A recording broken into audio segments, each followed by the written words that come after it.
Welcome back, everyone. If you've been following our family history journey, you know we've been piecing together the life of our great-great-great-grandfather, Malachi Morris. Now, we've talked about him briefly in the previous videos as the family blacksmith. We know he was born around 1788, but his final years are still shrouded in mystery. His estate wasn't settled until 1870, right after the Civil War, which makes us suspect he may have passed away during the war itself. We're still digging into that. But today we want to look at the other end of his life. We want to focus on his youth and the specific colonial law that literally forced him to become a blacksmith. Before we dive into that contract that changed his life, I want to give a massive shout out to a project that made this video possible, Virginia Untold, the African American narrative. This is an incredible initiative undertaken by the Library of Virginia to digitize documents concerning free Black Americans in the state's history.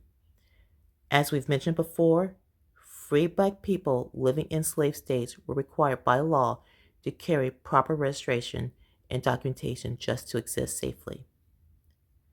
Because those records were kept, we now have a crucial glimpse into Malachi's life.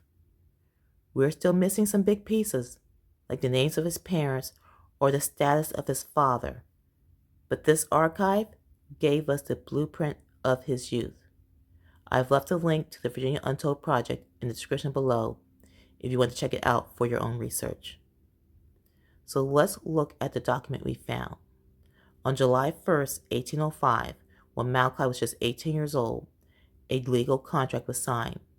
The deal was struck between two men named George Booth and Moses Bonney, who held the title Overseers of the Poor, and a man named Jesse Morris. This contract legally bound 18-year-old Malachi to Jesse Morris as indentured servant until he turned 21. Now, Jesse happened to be a blacksmith. Under this contract, Jesse was required to train Malachi in the trade. And at the end of those 3 years, when Malachi turned 21, Mr. Morris was legally obligated to pay him a freedom due sum of about $12.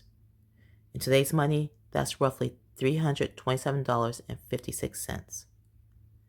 But why was the government stepping in to dictate an 18-year-old's career? Why were the overseers of the poor involved? To answer that, we have to look back 40 years before Malachi was even born, to the 1765 illegitimate child's laws. To understand Malachi's reality, we have to understand two conflicting legal truths he lived under. First, Malachi was born free. Because his mother was a free-born Black woman, he was legally born free under colonial rule that a child follows the condition of the mother. He was not a slave, and he could not legally be owned as property. In fact, in October of 1765, Virginia passed a specific act to prevent greedy masters from fraudulently selling free Black and mixed-race people into lifelong slavery. So his freedom was legally protected. Take a moment and remember, I am talking about a human being having to be protected from being treated like property. Second, he was subject to the legitimate laws. Even though he was free, being born out of wedlock in the 18th century South triggered a harsh legal trap. Under old common law, an illegitimate child was considered a child of no one. This stripped the mother of automatic parental custody and gave the local parish or the court the right to step in. Why did they care? Because the white-dominated local government didn't want to pay a single penny to help raise a poor, illegitimate child. Because free Black families were systematically marginalized and barred from legally marrying enslaved partners. A massive percentage of free Black children were automatically classified as illegitimate. The overseers of the poor would seize these children and use the binding out system to apprentice them to white masters. If Malachi's father was enslaved, we strongly suspect he may have been, the law didn't recognize his parents' relationship at all. Now I want to stress this point. If Malachi's mother was married to an enslaved man, the law would not have recognized their marriage, thus labeling him illegitimate even though he was not. His father would have had no legal rights to him.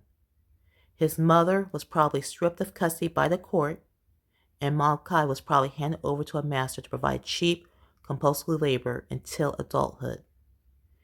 It's a bittersweet realization. On one hand, Malachi's mother gave him the gift of legal freedom. On the other hand, the system found a loophole to control his youth, strip him away from his family, and force him into a binding contract. But Malachi took that hand he was dealt, learned a trade from Jesse Morris, and became a skilled blacksmith, a profession that allowed him to sustain himself as a free black man in Virginia and North Carolina all the way through the Civil War era. We are still searching for his parents' names and trying to pinpoint exactly when he passed away, so stay tuned for future updates. If you want to follow along with our journey to uncover our family's history, make sure to hit the like button, leave a comment if you have any insights, and subscribe to the channel. Thank you so much for watching, and we'll see you in the next video.